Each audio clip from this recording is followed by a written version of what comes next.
బంగాళాఖాతంలో ఏర్పడ్డ వాయుగుండం గోపాల్పూర్ దగ్గర తీరం దాటింది. మరో 2 రోజుల పాటు తెలుగు రాష్ట్రాలలో ముఖ్యంగా కోస్తా జిల్లాలలో పలుచోట్ల వర్షాలు కురుస్తాయని వాతావరణ శాఖ స్పష్టం చేసింది. ఇక తెలుగు రాష్ట్రాలలో వాతావరణ పరిస్థితికి సంబంధించి మరింత సమాచారాన్ని విశాఖ నుంచి మా రీజనల్ కోఆర్డినేటర్ కిరణ్ అందిస్తారు.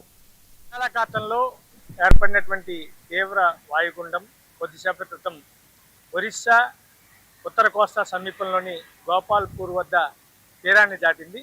దీని ప్రభావంతో మరో 2 రోజుల పాటు అంటే ఈ రోజు నుంచి రేపటి వరకు కూడా 48 గంటల పాటు తెలుగు రాష్ట్రాల్లో భారీ నుంచి అతి భారీ వర్షాలు కురిసే అవకాశం ఉందని చెప్పి ఇప్పటికే వాతావరణ శాఖ స్పష్టం చేసింది.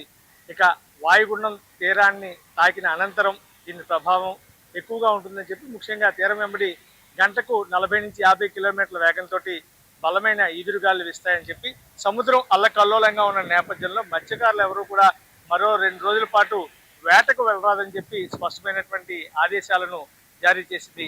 ఇక తెలుగు రాష్ట్రాల్లో ఎప్పటికే మనం చూసుకున్నట్లయితే గడిచిన 3 రోజుల నుంచి కూడాను అల్పపీడనం అది వాయుగుండంగా మారుతున్న నేపథ్యంలో భారీ వర్షపాతం అయితే నమోదైంది.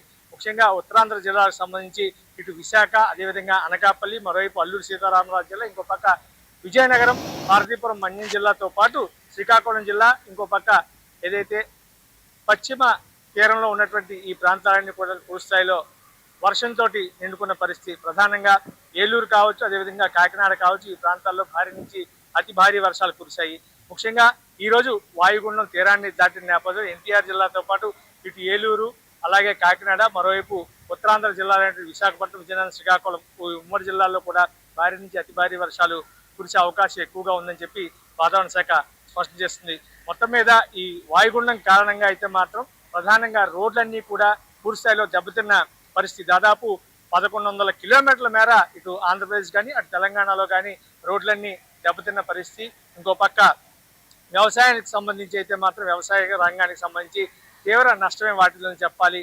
ఏదైతే వరి పంట అత్యంత కీలకం ఆంధ్రప్రదేశ్లో, ఈ వరి పంట పూర్తి స్థాయిలో దెబ్బతిన్న పరిస్థితి.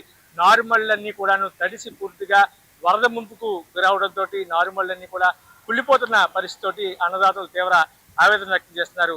ఇక ప్రధానంగా మనం చూసుకున్నట్లయితే ఏజెన్సీ ప్రాంతాలు ఏదైతే అటు మన్యం జిల్లా కావచ్చు, మరోవైపు అల్లూరు సీతారామరాజు జిల్లా కావచ్చు, ఈ ప్రాంతాల్లో రాకపోకలకు తీవ్ర అంతరాయం ఏర్పడింది. ఇంకో పక్క ఏదైతే వాగులు, వంకలు ఇవన్నీ కూడా పూర్తిగా ప్రవహిస్తున్న పరిస్థితి, పొంగి ప్రవహిస్తున్న పరిస్థితి. ఈరోజు వాగులు, వంకలన్నీ కూడా ఇంకో పక్క ప్రధానంగా బ్రిడ్జిల వరకు నీరు చేరుకొని పెద్ద ఎత్తున రాకపోకలకు తీవ్ర అంతరాయం ఏర్పడి ఇటు అనకాపల్లి జిల్లాకు సంబంధించి చోడవరం కానీ మిగిలిన ప్రాంతాలన్నింటిలో కూడా ఇదే పరిస్థితి కనిపిస్తుంది.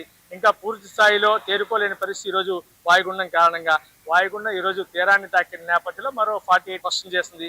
అయితే అన్నదాతలు ఏదైతే వ్యవసాయాన్ని నమ్ముకున్నటువంటి రైతులు ఉన్నారో వాళ్లకు పంట నష్టం నేపథ్యంలో వాళ్ళ నారుమళ్ళన్నీ తడిసిన నేపథ్యంలో ప్రభుత్వం తమకు ఆదుకోవాలని చెప్పి వాళ్ళందరూ కూడా ఆవేదన వ్యక్తం చేస్తారు. మొత్తం మీద గత 2-3 నెలల నుంచి కూడాను విశాఖ జిల్లా కావచ్చు, మిగిలిన ప్రాంతాల్లో కావచ్చు, కేవలం నామాత్రంగా కురుస్తున్న వర్షాలు ఈ వాయుగుండం కారణంగా భారీ వర్షపాతాన్ని ఏర్పాటు చేశాయని చెప్పొచ్చు. కేవలం రాజు కిరణ్ కుమార్, 99 టీవీ, వైజాగ్.